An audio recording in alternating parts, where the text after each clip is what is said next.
গ্রিনল্যান্ডকে ঘিরে আবারও আগ্রাসী হয়ে উঠেছেন মার্কিন প্রেসিডেন্ট ডোনাল্ড ট্রাম্প। দ্বীপটির জন্য বিশেষ দূত হিসেবে লুইজিয়ানার গভর্নর জেফ ল্যান্ড্রিকে নিয়োগ দিয়ে ট্রাম্প সাফ জানিয়ে দিয়েছেন, যুক্তরাষ্ট্রের জাতীয় নিরাপত্তার স্বার্থে গ্রিনল্যান্ড প্রয়োজন এবং এই দ্বীপ অবশ্যই আমাদের পেতে হবে।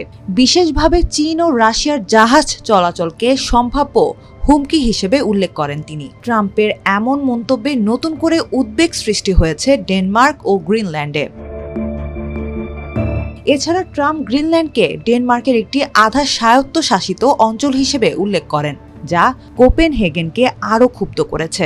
এই মন্তব্যকে সার্বভৌমত্বের প্রতি অবমাননা হিসেবে দেখছে ডেনমার্ক। দেশটির পররাষ্ট্র মন্ত্রণালয় জানিয়েছে, এই বিষয়ে ব্যাখ্যা চাইতে মার্কিন রাষ্ট্রদূতকে তলব করবে তারা। ডেনমার্কের পররাষ্ট্রমন্ত্রী লার্স লোকে রাসমুসেন বলেন, ডেনমার্ক ফ্যারো দ্বীপপুঞ্জ ও গ্রিনল্যান্ড নিয়ে গঠিত রাষ্ট্রের আঞ্চলিক অখণ্ডতা ক্ষুণ্ণ হয় এমন কোনো পদক্ষেপ আমরা মেনে নেব না। গ্রিনল্যান্ডের প্রধানমন্ত্রী জেন্স ফ্রেডেরিক নিলসেন বলেন, গ্রিনল্যান্ডে বিশেষ দূত নিয়োগ আমাদের অবস্থানে কোনো পরিবর্তন আনতে পারবে না।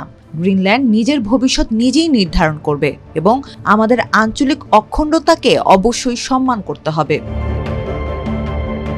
বিশেষ দূত হিসেবে মনোনয়ন পাওয়ার পর জেফ ল্যান্ড্রি সামাজিক যোগাযোগ মাধ্যম এক্সে লিখেন, গ্রিনল্যান্ডকে যুক্তরাষ্ট্রের অংশ করার লক্ষ্যে কাজ করা আমার জন্য সম্মানের বিষয়, কারণ গ্রিনল্যান্ড যুক্তরাষ্ট্রে যোগ দিলে তা আমাদের দুই পক্ষের জন্যই ভালো হবে।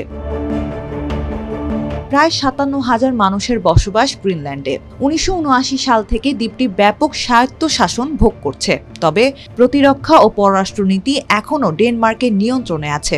জনমত জরিপে দেখা গেছে, অধিকাংশ গ্রিনল্যান্ডবাসী ডেনমার্ক থেকে চূড়ান্ত স্বাধীনতার পক্ষে থাকলেও যুক্তরাষ্ট্রের অংশ হওয়ার বিষয়ে তারা তীব্র বিরোধী। আর্কটিক অঞ্চলের বরফ গলতে থাকায় নতুন নৌপথ খুলছে এবং গ্রিনল্যান্ডের মূল্যবান খনিজ সম্পদ পাওয়ার সুযোগ বাড়ছে।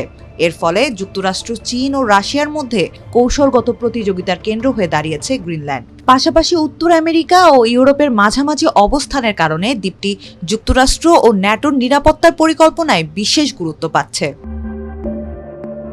বিশ্লেষকদের মতে, বিশেষ দূত নিয়োগের মাধ্যমে এটাই স্পষ্ট, গ্রিনল্যান্ড নিয়ে ট্রাম্প এখনও আগ্রহী এবং উচ্চাকাঙ্ক্ষী। এটি তার নতুন জাতীয় নিরাপত্তা পরিকল্পনার অংশ, যার লক্ষ্য পশ্চিম গোলার্ধে যুক্তরাষ্ট্রের প্রভাব আরও বাড়ানো।